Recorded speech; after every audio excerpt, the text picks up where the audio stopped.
again, mga kalutong bahay, mga kalutong nanay, mga nanay na nagsusumikap magluto araw-araw para sa pamilya. Ito na naman po ang ating episode mga kapatid.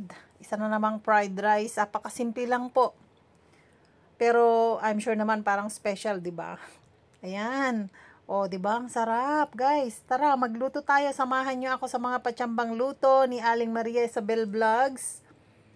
Ayan guys, may onion leaves tayo dyan, may kanin, may giniling na karne, may cucumber, may tawag nito, cabbage, at saka kung ano na lang yung gulay na nandyan sa inyo, pwede naman pong sitaw, ganun, kalabasa, kahit na anong gulay po, pwede, kahit wala pong karne, pwede din, lagyan lang ng itlog, pwede na rin po yan.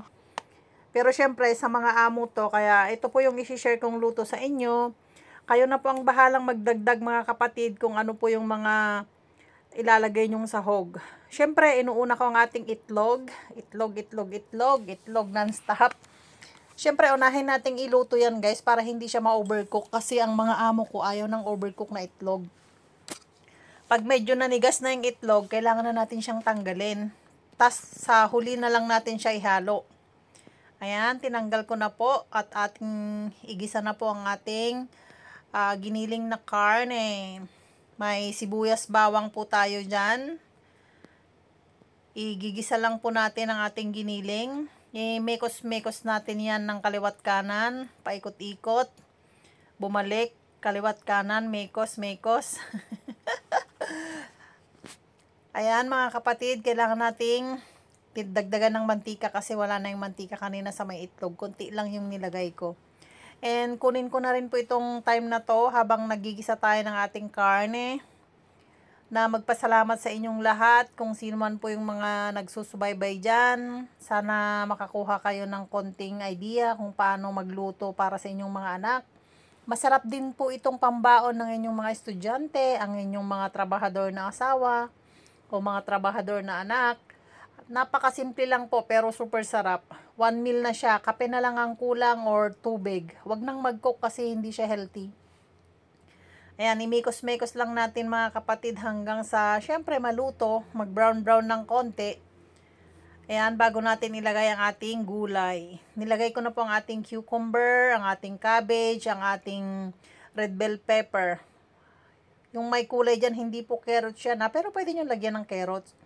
Pwedeng lagyan ng sausage, ganun. Pwedeng lagyan ng longganisa. Pwede rin yung longganisa mga kapatid kung wala kayong giniling na karne. Ayan, mekos-mekos lang natin mga kapatid. Para naman hindi siya masunog.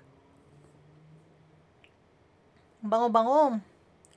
Ayan, naglagay po ako ng chicken powder dyan. 1 teaspoon, tsaka konting asukal din para pambalance po sa ating lasa. Pero hindi po ako naglalagay ng asin sa ating fried rice. Kasi yung karne, yung giniling na marinade na po yun. So may lasa na siya. Ang nilalagay ko na lang po dark sauce o kaya konting soya sauce. Pwede rin yung silver swan dyan sa Pilipinas. Pero konti lang kasi maalat. Para maging brown naman po yung kulay ng ating fried rice special. Sana guys, may idea kayo dito. Marami akong mga fried rice dyan na niluto na. I-scroll nyo na lang po at hanapin para pwedeng pambaon ng inyong mga anak. Ayan guys, naglagay na po ako ng brown sauce. Hindi ko alam yung brand pero kwan siya, Chinese dark sauce. Tapos ilagay na natin mamaya yung kanin. Niluluto ko lang saglit yung gulay kasi matigas yung kwan yung repolyo ba. Pero pwede mang kilawin yan. Ayan, nilagay na po natin ang ating kanin. Bagong luto po yung kanin namin kasi wala kaming tirang kanin. Kaya nagluto ako. Pwede rin yung tira, pwede rin bagong luto. Pero the best talaga ang sinangag, yung tirang kanin. Ay, mekos-mekos lang natin mga kapatid hanggang sa mag-incorporate lahat. Tunawin yung mga bilog-bilog na mga kanin. Dapat kung magluto kayo ng kanin, wag yung basa. Ayan, nadurog na po natin. Mekos-mekos lang natin ng konti. Tapos syempre hindi yan nawawala yung onion leaves kasi yan yung nagpapasarap dyan. Onion leaves is the best. Pero ang last na ilagay natin yun kasi pangit din ang lasa. Ayan, tikiman time na guys. Ano kayang lasa? Masarap, di ba?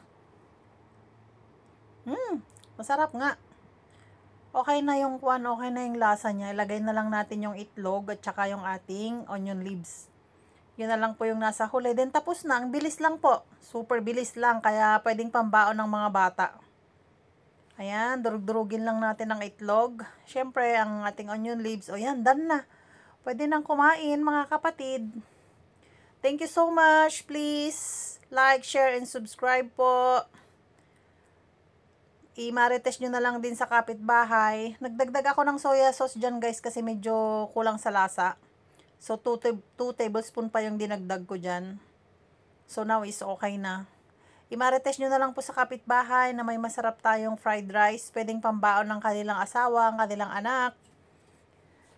O, di ba? Good marites yun kasi sinishare nyo yung magandang balita. Wag yung masamang balita ang i-marites nyo kasi wala kayong mapapala.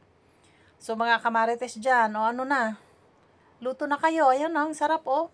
Ganda ng kulay. Parang curry. Pero brown talaga yan. Yung camera ko lang siguro yung may mali. Parang yellowish siya, pero brown talaga. Thank you, everyone!